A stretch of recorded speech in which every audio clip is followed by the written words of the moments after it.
Hello everyone, this is Kanishk Jain. Alpha plus classes में आपका हार्दिक स्वागत है। अगर आपने चैनल को सब्सक्राइब नहीं किया तो चैनल को सब्सक्राइब करें और बेल आइकन को प्रेस करें ताकि आप हमारे लेटेस्ट वीडियो को देख सकें। स्टार्ट करते हैं हम एक्सरसाइज 8.2 क्वेश्चन नंबर 4। इसमें कहा है कि ABCD एक समलंब है जिसमें AB समांतर है DC के, साथ ही BD एक विकर्ण है और E भुजा जो है AD का मध्य बिंदु है। बिंदु E जो होगा वो भुजा AD का मध्य बिंदु है।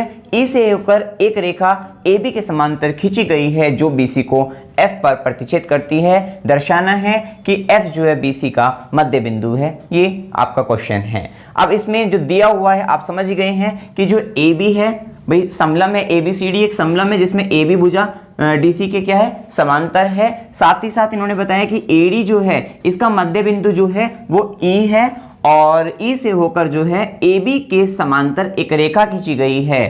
तो यहाँ पे E मध्य बिंदु दिया हुआ है आपको और E से होकर AB के समांतर जो है एक रेखा खींची गई है जो BC को F पर प्रतिच्छेद करती है। साथ ही साथ बताया है क्योंकि BD क्या होगा, ये इसका समलंब का जो है ABCD का एक विकर्ण है, तो हम B से D को भी मिला देते हैं।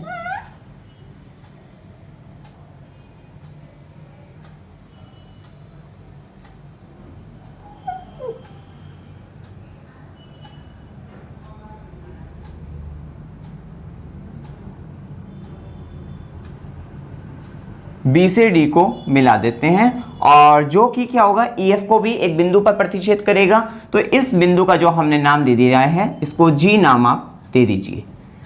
अब हमें क्या सिद्ध करना है? अब हमें सिद्ध करना है कि जो F है वो BC का मध्य बिंदु है। मध्य बिंदु कब होगा, मतलब कि CF बराबर BF, मतलब ये भुजा जो है इस भुजा के बराबर हो गई, तभी तो मध्य बिंदु होगा वो F जो है। तो ये आपको सिद्ध करना है CF बराबर BF। तो दिया हुआ है जो लिख लिया है, सिद्ध करना है वो भी लिख लिया है और अब हमें प्रमाण कि हमें प्रूफ किस तरीके से इसको करना है आइए देखते हैं। देखिए सबसे पहले आप एक प्रमेय जानते हैं, मध्य बिंदु प्रमेय हमने 8.10 पढ़ी है। उसमें ये कहा है कि किसी त्रिभुज की एक भुजा के मध्य बिंदु से दूसरी भुजा के समांतर खींची गई रेखा जो होगी वो तीसरी भुजा को समद्विभाजित करती है। ये हमने प्रमेय पढ़ी है, इसको समझ लीजिए। जैसे कि क्या होगा, त्रिभुज हमने ले लिया जैसे ABD, भाई एक त्रिभुज है दिखाई दे रहा होगा ABD। अब इस त्रिभुज के अंतर्गत जो है हमने वही प्रमेय लगानी है। तो इस त्रिभुज के अंतर्गत किसी एक भुजा मतलब कि AD हो गया, किसी एक भुजा के मध्य बिंदु से, मध्य बिंदु क्या E, अब इस E से किसी त्रिभुज की एक भुजा के मध्य बिंदु से दूसरी भुजा के समांतर, अब इसी त्रिभुज की एक दूसरी भुजा कौन सी है AB, तो यहां से क्या हुआ AB के समांतर, भाई E से क्या है AB के समांतर क्या है रेखा EG है, वो मतलब ये जो रेखा खींची गई है EG तो हो गई, ये रेखा जो खींची गई है किसके समांतर है AB के समांतर। वो किसको समद्विभाजित करती है, वो तीसरी भुजा को समद्विभाजित करती है। तीसरी भुजा क्या होगी BD को समद्विभाजित करती है, अर्थात G क्या हो जाएगा मध्य बिंदु हो गए यहाँ पर। ये प्रमेय लगाकर ही हम जो है आराम से सिद्ध कर सकते हैं, जिससे G मध्य बिंदु हो जाएगा और आगे ये भी जो है F को भी हम मध्य बिंदु सिद्ध कर सकते हैं। तो आइए देखते हैं किस तरह से हमें करना है। देखिए त्रिभुज ABD को आप ले लीजिए, त्रिभुज ABD में, अब त्रिभुज ABD में क्या होगा, ये जो AB है वो समांतर किसके दिया हुआ है, AB जो दिया हुआ है समांतर है DC के और साथ ही E भुजा जो है AD का E से होकर, मतलब AB क्या है DC के तो समांतर है ही, लेकिन हमें इसकी जरूरत है AB जो है EG, क्योंकि हमने कहा ना E से होकर जो है रेखा AB के समांतर खींची गई है, मतलब कि ये जो EG है वो AB के क्या है समांतर है। तो त्रिभुज ABD में आप जानते हैं कि EG जो है EG समांतर है AB के, तथा एक तो समांतर पता लग गया आपको, तथा E क्या है AD का मध्य बिंदु है, तथा E AD का मध्य बिंदु है। साथ ही आपको ये बताना है कहां से आया है, ये हमें सब क्या गिवन है, दिया हुआ है, तो आपको यहां पे लिख लेना है दिया है। अब उसके बाद क्या करना है, अब यहां पे लगाना है, इसलिए मध्य बिंदु पर में, मध्य बिंदु पर में 8.10 से यहां पे आपको वो प्रमेय अवश्य लिखनी है। मैं आपको बोल के बता देता हूं यहां पर, किसी त्रिभुज के एक बिंदु से, मध्य बिंदु से दूसरी भुजा के समांतर खींची गई रेखा तीसरी भुजा को समद्विभाजित करती है, ये आपको यहां पर लिख लेना है। तो यहां से क्या हुआ, मध्य बिंदु प्रमेय 8.10 से ये पता लग गया है कि जो जी होगा, जी या डी, ये जो मतलब जी होगा, मतलब ईजी जो होगी, ये ईजी जो होगी वो डीबी को, बीडी को समद्विभाजित करती है। ईजी बीडी को समद्विभाजित करती है, समद्विभाजित करती है। और जब ईजी बीडी को समद्विभाजित करती है तो जी क्या होगा, मध्य बिंदु होगा, इसलिए जी बीडी का मध्य बिंदु है। अभी यहां से आपने इतना क्लियर कर लिया, आपको समझ में आ गया होगा। अब वही चीज आपको क्या लगाना है, इस वाले त्रिभुज में लगा दीजिए, जिससे एफ बी मध्य बिंदु सिद्ध हो जाएगा। किस प्रकार से, त्रिभुज बी सी डी में। अब लेना है आपको त्रिभुज बी सी डी में। देखिए बी सी डी में लेने से पहले आपको ये पता होना चाहिए कि ये भुजा जो है जीएफ जो होगा वो सीडी के समांतर होगा। वो कैसे, उसको एक बार एक तरफ देख लीजिए आप, क्योंकि आप जानते हैं ए बी समांतर किसके है, ए बी समांतर है सीडी के, ये आप जानते हैं ए बी समांतर है सीडी के, ये दिया हुआ है। वैसे भी समलंब है आपका जो है, तो ये दिया है आपका जो है। और ए बी जो है ईजी के भी समांतर है, ए बी समांतर है ईजी कह लो या ईएफ कह लो आप जो है इसको, ईएफ के समांतर है।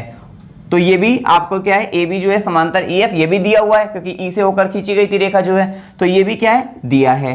तो यहाँ पे इसको अगर आप समीकरण 1 कहे, इसको समीकरण 2 कहे, 1 और 2 से आपको पता क्या लगता है कि जो सीडी होगा वो समांतर हो जाएगा समीकरण 1 व 2 से।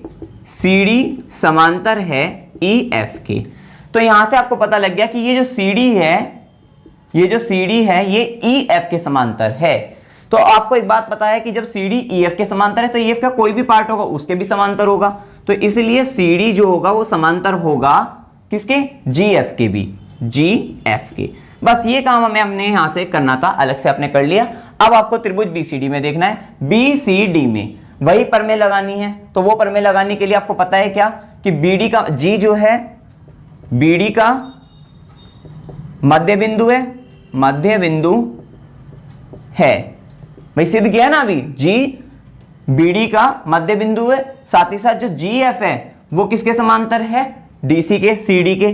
तो जीएफ तथा जीएफ समांतर है सीडी, क्योंकि दो ही बातों का होना जरूरी है उस प्रमेय के लिए कि किसी त्रिभुज के मध्य बिंदु से, किसी त्रिभुज की एक भुजा के मध्य बिंदु से दूसरी भुजा के समांतर, जीएफ समांतर है दूसरी भुजा मतलब सीडी के समांतर खींची गई रेखा तीसरी भुजा को समद्विभाजित करती है। अब तीसरी भुजा क्या होगी, बीसी को समद्विभाजित करती है। तो यहां से आपको पता लगा जी बीडी का मध्य बिंदु है तथा जीएफ समांतर सीडी है। तब अब वही मध्य बिंदु पर में 8.10 जो है इससे, और यहां से आपको पता लग गया कि जो ये जीएफ है, जीएफ किसको, बीसी को समद्विभाजित करती है। जीएफ बीसी को समद्विभाजित करती है। इसीलिए एफ जो होगा, एफ क्या होगा, बीसी का मध्य बिंदु होगा, बीसी का मध्य बिंदु होगा। अब एफ बीसी का मध्य बिंदु है तो आप जानते हैं कि अगर ये मध्य बिंदु है तो ये भुजा इस भुजा के बराबर होगी, अर्थात CF बराबर क्या होगा, BF क्या होगा। तो CF बराबर BF। बात एक ही है, उन्होंने यही पूछा था कि दर्शाइए कि F जो है भुजा BC का मध्य बिंदु है। तो ये आपका जो है सिद्ध हो गया, इति सिद्धम। सरल है, इसमें सिर्फ एक प्रमेय लगनी है, प्रमेय 8.10 जो है इसको आप पढ़िए और आसानी से लगनी है। बस उसमें क्या होना चाहिए कि एक भुजा का त्रिभुज की 3 भुजा होती है, एक भुजा का मध्य बिंदु और उस बिंदु से जो रेखा खींची जा रही है वो दूसरी भुजा के समांतर होनी चाहिए। तब आप तीसरी भुजा को कह देंगे कि वो समद्विभाजित होती है उस भुजा के द्वारा जो है, और वो जो बिंदु होगा वो मध्य बिंदु होगा। तो इसमें कोई भी डाउट आप कमेंट सेक्शन में पूछ सकते हैं। वीडियो अगर आपको अच्छा लगे वीडियो को लाइक कीजिए, शेयर कीजिए, चैनल को सब्सक्राइब कीजिए। Thank you very much.